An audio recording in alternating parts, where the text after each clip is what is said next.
Coming out of Iowa, Ted has shifted to cruise control. Marco has momentum, and the Donald might have a perception problem. When you saw the people at the cruise events and you saw the people at the Trump events, half the people at the Trump events were there for the show. Sean Comer, Xavier's director of government relations, was recently in Iowa and started to pick up a sense that Senator Rubio was generating interest while Trump drew the crowds.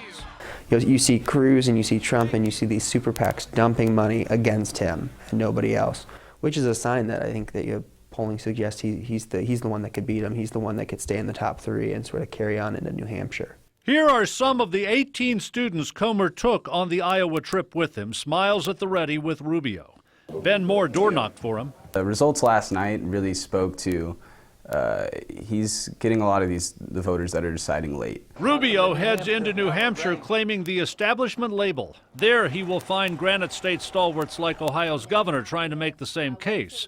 Polls there suggest a Trump triumph. Both he and Cruz have lived off the "I'm not one of them" theme.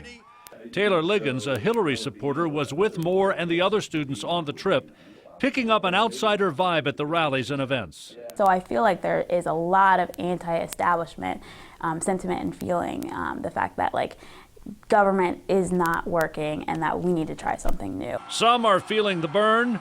Some are cruising against the establishment tide.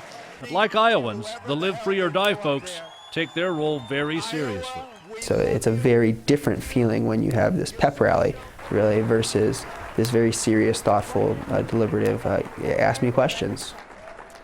Point being, you can't always tell based on the noise and the media attention. The takeaway for Taylor Liggins about the first two states out of the gate is that politics is local and personal. Cherie?